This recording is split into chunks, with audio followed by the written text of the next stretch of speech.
ایک ڈاکٹر کو فوری طور پر ہسپتال میں سرجری کے لیے بلایا گیا۔ اس نے جلد از جلد کال کا جواب دیتے ہوئے ہسپتال داخل ہوتے ہی اپنے کپڑے تبدیل کر لیے اور براہ راست سرجری کے بلاک میں چلا گیا۔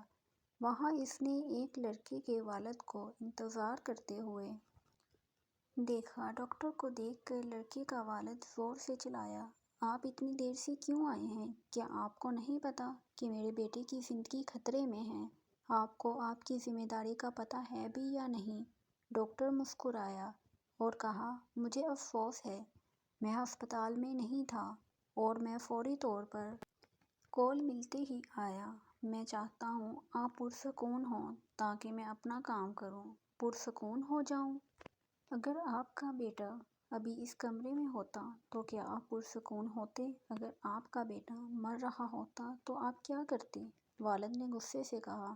ڈاکٹر پھر مسکرایا اور کہا، "مقدس کتاب میں کیا کہا گیا ہے؟ تو خاک ہے اور خاک میں مل جائے گا۔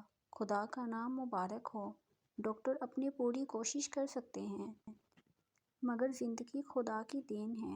جاؤ اور اپنے بیٹے کے لیے دعا مانگو۔ ہم خدا کے فضل سے اپنی پوری کوشش کریں گے۔ جب ہم فکر مند نہیں ہیں تو مشورہ دیتے ہیں، جو کہ بہت آسان ہے"۔ والد نے کہا۔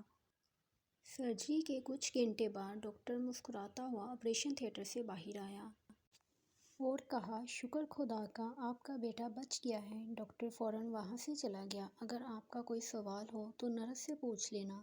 والد نے کہا، "اتنا غرور کیوں؟" ڈاکٹر چند منٹ انتظار بھی نہیں کر سکے۔ "اپنے بیٹے کے بارے میں کچھ پوچھ سکتا ہوں؟"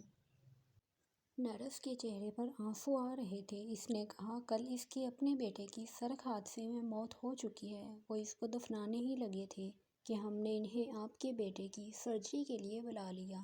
انہوں نے کامیاب آپریشن کرکے آپ کے بیٹے کی زندگی کو بچا لیا، لیکن اپنے بیٹے کی زندگی کو کھو دیا۔ اخلاقی طور پر ہمیں کبھی بھی کسی کو بھی جج نہیں کرنا چاہیے جب تک کہ ہمیں اس کے پیچھے کی کوئی وجہ معلوم نہ ہو کہ ان کی زندگی میں چل کیا رہا ہے۔